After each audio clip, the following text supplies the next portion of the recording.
কিন্তু আমার পরমারাধ্য গুরুদেব পরম বৈষ্ণব শ্রীমুখে বলছেন, ভগবান শ্রীকৃষ্ণ চৈতন্যদেব ধরায় যে এলেন, ব্রজ থেকে যে নদে এলো, তার কারণ হল নিজের রস আস্বাদন করে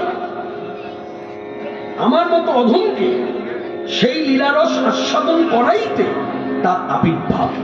এটা হলো 1 নম্বর কারণ।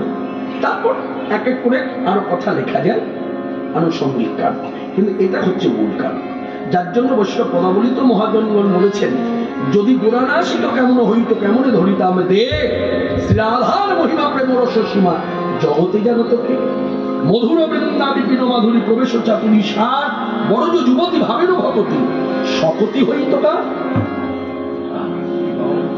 শকতি বলতে বুকটাই ভাবে দেখানো। তার মানে এখানে বুঝে নেওয়া হলো মানে কার সাহস ওই ব্রজধামে প্রবেশ করতে পারে, কার সাহস লীলা স্মরণ করতে পারে। আমার নেতাই চাপের অবদান, ওই চাপের অবদান তারা দিয়েছে।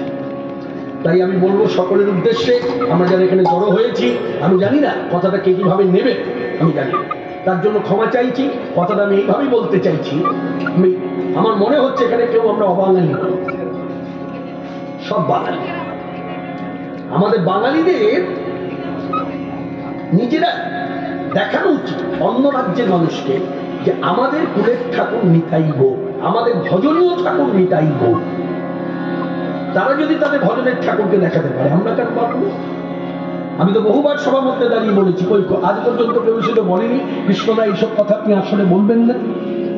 আমার গুরুদেবেরই কথা, শ্রীমুখে বলতেন, রাম রাজ্যে রাম রাজা, রাম রাজ্যে রাম রাজা, রাধারি রাজ্যে রাধারি রাজা। বৃন্দাবনে সবাই বলে জয় রাধে জয় রাধে, রাম রাজ্যে সবাই বলে রাম রাম রাম রাম। তবে গৌর রাজ্যে কেন গৌর রাজা হবেন? এবং একটা দেখবেন ধারা আছে আস্তে, এখানে কেউ কোন মতে পথে আছেন আমি জানি না, আমার কাজ হচ্ছে কথা উপস্থাপনা করা। এবার সেই কথার মর্যাদা পাবো কি পাবো না সেটা তো আমি জানি না, কিন্তু আমি কথাটা পাবো আপনার বিচক্ষণতার মধ্য দিয়ে, ভক্তির অনুভবে বিচক্ষণতার মধ্য দিয়ে, বিচক্ষণতা অন্য দিক দিয়ে, ভক্তির অনুভবে বিচক্ষণতার মধ্য দিয়ে চিন্তা করবেন কথাটা কতটা ঠিক কতটা ব্যাঠিক। দেখবেন একটা ধারা এসেছে, বীরভূমে এসে গেছে, বীরভূমে এসে গেছে। দেখবেন একে অপরের সঙ্গে দেখা হলে কৃষ্ণমন্ত্র দীক্ষিত ব্যক্তি বলে হরে কৃষ্ণ, আর অপর প্রান্তে যাকে বলছে সেও বলছে হরে কৃষ্ণ। আমি একটু দৃষ্টান্ত দিয়ে বলতে চাই, যুক্তি দিয়ে। আচ্ছা বলুন তো, আজ পর্যন্ত কোন এরকম এইরকম কথা কানে পেয়েছে কোন মায়ের পূজায়? মানে মাকে ভগবান মায়ের মতো করে সেবা করে। ভগবান একমাত্র হিন্দু শাস্ত্রেই তো ভগবান এত সুযোগ করে দিয়েছেন যে তোমরা তোমাদের যেভাবে ইচ্ছা মায় না, তোমরা যদি আমাকে মায়ের মতো করে পেতে চাও তাহলে জগদম্বা জগদ্ধাত্রী বলে ডাকো, তোমরা যদি আমাকে পিতার মতো করে ভজন করতে চাও তাহলে বাবা ভোলানাথ বলে ডাকো, বিশ্বনাথ বলে ডাকো, তোমরা যদি আমাকে সন্তানের মতো করে নিয়ে দোলাতে চাও, চুম্বন দিতে চাও, আদর করতে চাও, স্নেহ করতে চাও, তাহলে আমার ছোটবেলার রূপ গোপাল বলে তুলে না। একমাত্র হিন্দু শাস্ত্রে ভগবান বলেছেন তোমরা যদি মনে করো আমাকে স্বামীর মতো করে জড়িয়ে ধরবে তাহলে প্রাণনাথ প্রাণবল্লভ বলে জড়িয়ে ধরবে। এই যে গোবিন্দজি, হিন্দু শাস্ত্র হিন্দু ধর্ম ছাড়া অন্য কোনো ধর্ম নাই। আমার গুরুদেব কথাগুলো খুব উল্লাস করে বলতেন। তাই আজকের সভাতে দাঁড়িয়ে বলি, দেখবেন যারা ভগবানকে মায়ের মত করে সেবা করে, মায়ের পূজারী, আজ পর্যন্ত কখনো কানে পেয়েছেন এইরকম? ধরুন আমি একজন মায়ের পূজারী, আপনি একজন মায়ের পূজারী, পথে দেখা হয়েছে, দেখা হওয়া মাত্র বলছে সর্বমঙ্গল, আর উনিও প্রান্ত থেকে বলছে সর্বমঙ্গল বলেছে, বলে হ্যাঁ মানে উত্তর চাই, সবাইকে বলছে বলে বলে না, বলবেও না। কেন? এটা কোনো কথাই হলো না, কারণ সর্বমঙ্গল এটা আখ্যান একটা কথা হয়ে গেল, এটা পুরো একটা মন্ত্র। সর্বমঙ্গল মঙ্গলে শিবে সর্বার্থ স্বাধিকে শরণ্যত্রম্বকে গৌরী নারায়ণী নমস্তুতে। তবে বোঝা গেল যে মাকে ভক্তি করলো এই শ্লোকের মাধ্যমে। ঠিক তদ্রুপ হরে কৃষ্ণ মহামন্ত্র নাম পুরোটা বলতে হবে। হরে কৃষ্ণ বা কি? আখ্যানা বলা অপরাধ? আখ্যানা বলছেন কেন? আপনার যদি পরিচয় দিতে হয় যে আমি কৃষ্ণ মন্ত্রে দীক্ষিত, আপনি বলুন জয় নিতাই। আপনার যদি পরিচয় দিতে হয় বলুন আপনি জয় গৌ। আপনার পরিচয় দিতে বলে আপনি বলুন জয় শ্রীকৃষ্ণ। আপনার পরিচয় দিতে গেলে বলুন আপনি জয় রাধে। এত কিছু যদি মনে না থাকে, এত কিছু যদি বলতে না পারি, তাহলে একটা কথা বলা যায়, বলে কি? হরি বল। কি বললাম? হরি বল। হরি বললে সব বলা হয়।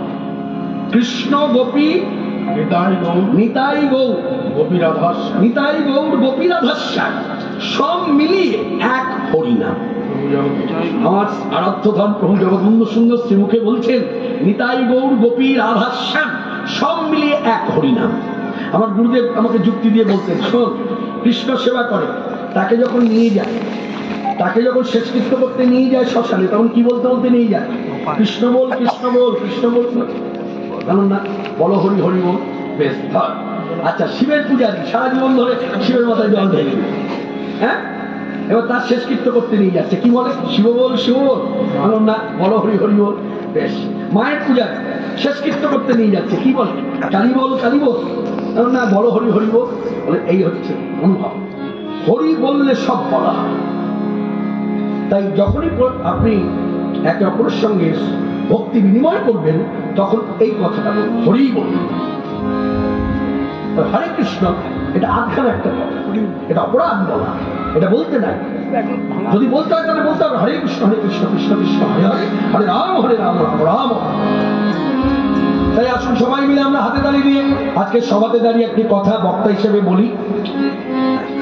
সবাই যখন এই মঞ্চে আসে, এই কবিগুরু স্থানে, স্থান মহিমা মাধুরী যে ভাষায় বলি না কেন, কি জানি না, আমার গুরুদেব আমাকে এটাই বলে যে শোনো, তার বাগানের ফুল দিয়ে তাকে পূজা করে সবাই, তুমি তার বাগানের ফুল দিয়ে তাকে সেবা করবে না। তুমি যাচ্ছ যখন সেবা করতে, তুমি বৈষ্ণবদের বাগানে যত ফুল আছে সব ফুল দিয়ে তার সেবা করো। কথাটা অনুভব করলেন কি? বুঝতে পারেননি মনে হয়, বুঝতে পেরেছেন? দেখবেন কবিগুরু স্থানে এসে সবাই কবিগুরুর রচিত গান গায়, তার মানে তার কথা দিয়ে তাকে সেবা করা। আমি কিন্তু তার কথা দিয়ে তাকে সেবা করবো না, আমি এসেছি সেবা করতে, বৈষ্ণব মহাজনী পদাবলীর মধ্য দিয়ে, মহাজনদের পথ দিয়ে তার সেবা করবো।